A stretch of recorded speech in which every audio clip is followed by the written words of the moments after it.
your girl Shalane. I'm back today with another video. In today's video, we're going to discuss the Christmas EBT hack. Y'all, this is good. This is one that we got to keep on the low, right? So don't share this video because only you can know about it. We also are going to talk about the Hot Foods Act, which is now bringing more momentum where we're probably going to get that one. We have replacement SNAP benefits, and we have $1,260 on pandemic EBT cards. Like, what? What? Where? But it's only for homeschool. All right, so if you want to know what is going on in the lovely world of EBT, y'all already know what to do. Stay tuned. Your girl's got you covered. Now, if this is your first time tuning into my channel, hi, hello, hey, friend. I'm a little bit animated, friend. All right, but here on my channel, we discuss shopping, saving, and everything in between. I would love to have you a part of my internet family. Super easy. Click that big old red subscribe button down below and you're in just like that. And while you're at it, go ahead and give me a like because you love me bringing this content to you. Now, if you're an EBT recipient or not, right, why not try out Amazon Prime free for 30 days? Look here, you get something, I get something. It's a win-win situation. Click the link in the description box, or I'll go ahead and put a pinned comment down there so you can just click it. No credit cards, no information. All right, so let's go ahead and kick things off with homeschool because a lot of people are saying that they are getting their pandemic EBT deposits. So check your cards, check your cards, check your cards because you could have $1,260 on them. Now listen up. Some people have been receiving their cards, but they didn't have any money on them. And then it was just like the EBT fairy just came and just sprinkled some little money down there. And the money was actually deposited a few days later. So if you have received a card, then wait a few days, check and see if there's any deposits on it. But, you know, hey, retroactive payments couldn't come at a better time than Christmas time, all right? Miracle on 34th Street. All right, now speaking of EBT as well, Iowa is still undecided if they're going to join the summer food aid program by the deadline of January 1st. So remember, I told you guys that states have until January 1st to decide if they're going to opt in to do summer EBT each and every year. Now, Iowa said, hey, look, we're kind of unsure if we want to make that decision as we get closer to January 1st. So the Iowa Department of Health and Human Services, their director said Thursday that the state officials were still kind of evaluating the program requirements. She said, look, we believe in feeding kids, period. Like, let's not get that twisted, full stop. But there are a lot of operational details that we're needing to plan for because Congress did not lay out a full package of how to operationalize this program. Ooh. Come on, vocabulary. Now, she said that there are some administrative challenges because the program would use the EBT cards to distribute the food assistance, but she said it's related to school lunch programs rather than SNAP. So she's like, look, let me go ahead and tell you right now, don't let that a necessary be a signal of us saying no. So they're not saying no just yet, Iowa, but they are trying to work out the details just to make sure that the state has that opportunity to help, but also that they're going to be able to help a lot of kids, you know, and get your money out to you in a timely manner. Now, Iowa said that they may go ahead and declare interest by participating in January 1st, but just because they declare that interest, they could still pull out the program if officials find that it's just not workable for them as well. So she said the state would be committing to the program by expressing the intent to participate, but just because they do that doesn't mean that it's going to go through completely. So as of right now, those 16 states have declared their intent to join, and that is like California, Cherokee Nation, Chickasaw Nation, Colorado, the Commonwealth of Northern Mariana Islands as well, Delaware, Guam, Illinois, Kansas, Kentucky, Maryland, Massachusetts. Oh my gosh, I'm trying to think at the top of my head, guys.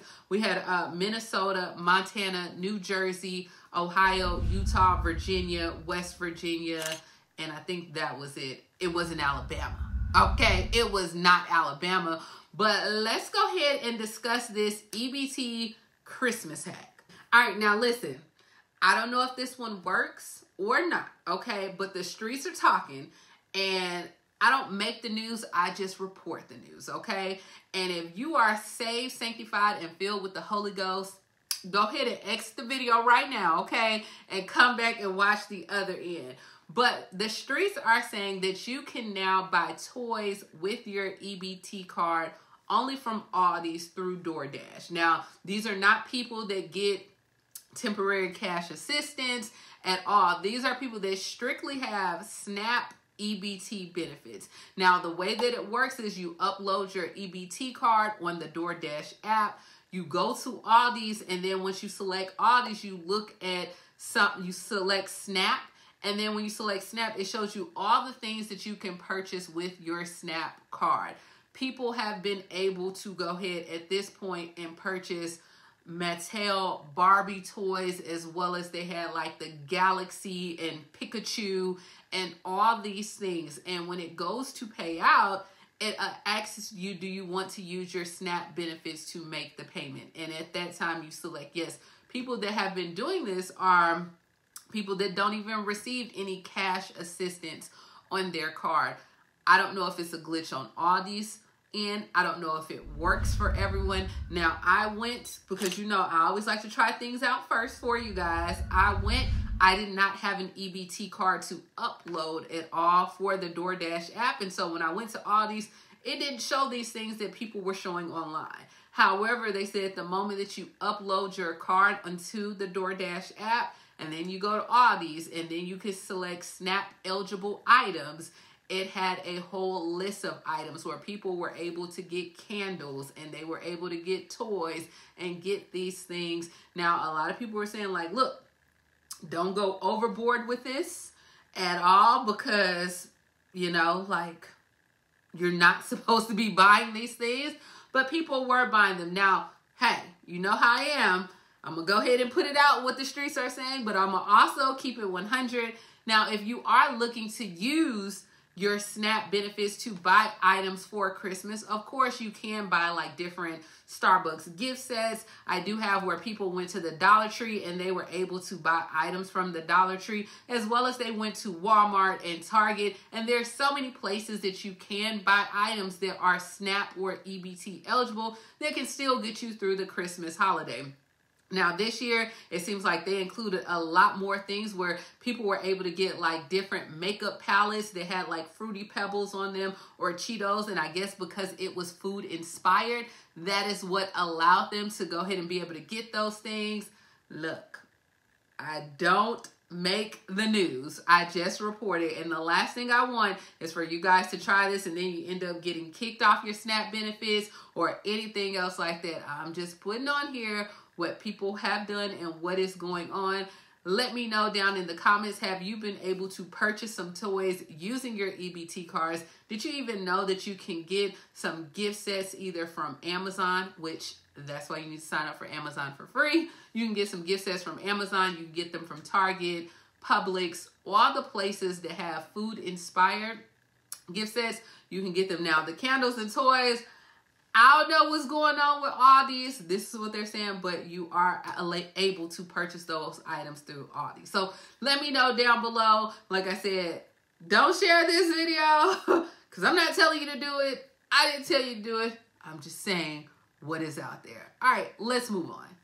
All right, so changes to the SNAP program in 2024 could expand grocery store offerings. So right now, Representative Abigail out of, I want to say Virginia, she is helping negotiate the Hot Foods Act with the Farm Bill as the only Virginian on the U.S. House Agriculture Committee. So she said, look, this Hot Food Act, which is supported right now by both Republicans and Democrats, that would allow the purchase of hot foods that are prepared and ready for immediate consumption. So she said broadly across Congress, people have come to the realization that this is a fix that just makes sense.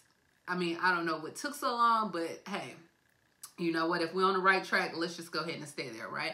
But she said, just think about it. Like rotisserie chicken is a perfect example because it is one of the most economical ways that you can feed a family. One, you can cut the chicken and you can eat that chicken. Then you can have that chicken as well as like for leftovers, for you can put it in stir fry. You can make tacos, as well as you can use the bone to make a bone broth for chicken soup. So it's like kind of a way that you can take this chicken and use it in more than one way. And she said, this also is a way to help seniors that have limited mobility, busy single working families, or parents that would benefit the most from these changes. And even though, like, we have some SNAP users who are homeless and they just don't have access to a kitchen. So if approved, this looks like it's going to be added to the Farm Bill, but it would not take effect in 2024. It would not happen until 2025.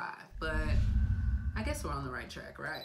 Let me know what you think. All right, so speaking of the right track, Tennessee Emergency and Disaster Help is available. So current SNAP customers who did lose food due to the storms in Sumner, Montgomery, Dixon, Davidson counties, you can go ahead and apply for your replacement SNAP benefit. This option is available to SNAP participants who experience a power outage of at least 12 hours or more. I talked about this earlier, but they do have it, and they're like, look, as long as you go ahead and get that, submit that signed affidavit within 10 days of the food loss, then you'll be able to go ahead and get it as well. Now, we're going to go ahead and switch gears and move over to WIC, where 227,000 Texans will be dropped from the WIC food program if Congress does not act. And this is WIC all across the board, right? But as of right now, kids and mothers are at risk of losing access to the federal nutrition program. And this is because right now Congress has really failed to approve more funding. We know it's hard out here for everyone, right? But based on a recent analysis, it shows that the funding needs for the WIC program, it has exploded due to a rising participation as well as spiraling food costs. So like the food went up for everyone. Now lawmakers have yet to approve more money to meet those needs. And without new funding, then pretty much WIC will face like a $1 billion shortfall, resulting in over 2 million otherwise like eligible moms and kids being turned away nationwide by September of 2024. So we're going to see how this works out. This will happen all across the United States as well. So it's not just Texas. I think I read an article where Missouri was doing the same thing, but also in Texas, get ready to prepare yourself because Harris County, they are set to launch a $500 a month guaranteed income program, and it's called Uplift Harris. Now, this is a direct cash assistance program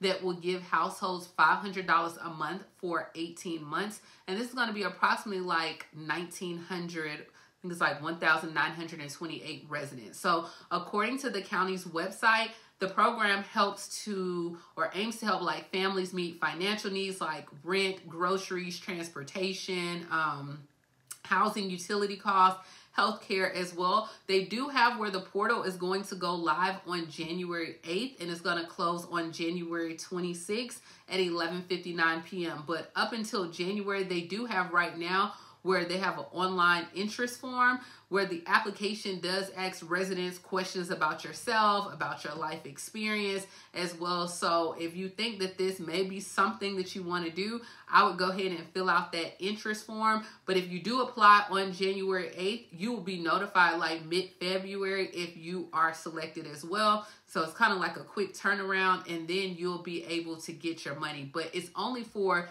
10 zip codes that have been identified, and I'll go ahead and list those 10 zip codes as well, and those are considered like the priority areas. Now, speaking of guaranteed income programs, don't forget that Prince George Guaranteed Income Program has launched as well, and that's for my seasoned seniors where they can get $800 a month to eligible residents as well, and this is money that is no strings attached. You can use the money however you see fit. They are giving the money for like seasoned seniors as well as like those that were recently removed or released from incarceration, as well as young adults that are coming out of the foster care system as well. Now that application is live right now, and I want to say that application closed at the end of this month. But for my seasoned seniors, you have to be making less than $50,000 a year. And then, like I said, you can receive that $800 a month for the next 24 months. And this is money you don't have to pay back. You don't even have to document how you're choosing to spend the money. You could do whatever you want, however you want with that money as well. But they do have a specific area in the county as well. But applications for that does close on January 1st. So That's what we have. And like I said, guys, I think going into the new year, it's going to be a lot changing with EBT. In the last video, I talked about where California was rolling out like the chip card features. But let me know, what do you think about the EBT Christmas hack? Is it something that you would try, or have you seen people trying it? What do you think about the states not enrolling into the summer EBT program? Like, why wouldn't you? But I get it. It can be an administrative burden, but the people or the residents of your state that voted you in, to me, it's like you owe that to them. Figure out a way and make it work. Also, homeschool parents, check and make sure, see if you got that $1,260 right before the Christmas holiday. And this is all I have, guys. Let me know down in the comments, are you ready for Christmas? Are you ready to skip over Christmas and go straight to tax time? Let me know all the things down below. And as always, grab you some Amazon Prime, right? It's free. It is free. It's free. Grab some Amazon Prime and please like, comment, subscribe. And I will talk to you later, Gator. Bye, guys. And what I tell you, you got to keep this one on the low. Like, shh, don't tell nobody about this EBT Christmas hack.